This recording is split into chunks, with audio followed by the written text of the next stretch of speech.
It came upon my wife and me slowly at first, and then, once we noticed it, it was almost impossible to ignore. As just one example of what we saw, when we visited middle to upper-end destinations in Mexico, we started to notice that bands of young women seemed to be everywhere. We would see them in groups of 8 to 10, going to restaurants. They were dressed nicely, very well groomed, fresh-faced and presentable. It was not unusual, about an hour or two into their meal, that they would start group singing. From what we could see, they were high-spirited, supported each other, and had lots of friends. This was quite a bit different from what we saw in the US.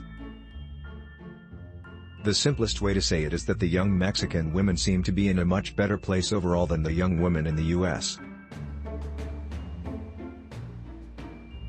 Judging even just by their appearance, demeanor, and posture, young Mexican women were more confident and well-balanced than the young women in the US.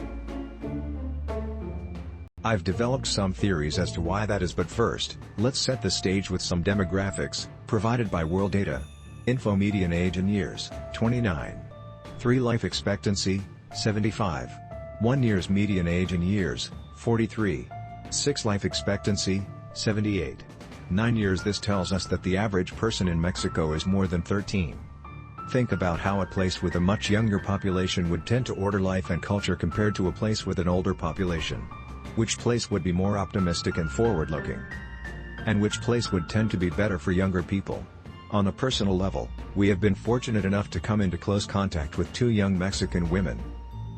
Señorita One, 25 years old, works with me at Best Mexico Movers, my business moving people to and from Mexico. I hired her a few years ago, as an intern while she was finishing her international business degree. By the time I hired her, she had already spent 6 months as a student abroad in an English-speaking country. Her English was close to perfect, and I couldn't help but notice that her pre-college education must have been much better than mine. I was a product of the Los Angeles Unified School District, after all, given her grounding in all sorts of subjects, including English grammar, with which I had only. Señorita One is poised, well-spoken, and able to communicate with much older, somewhat hardened men like me with no problem whatsoever.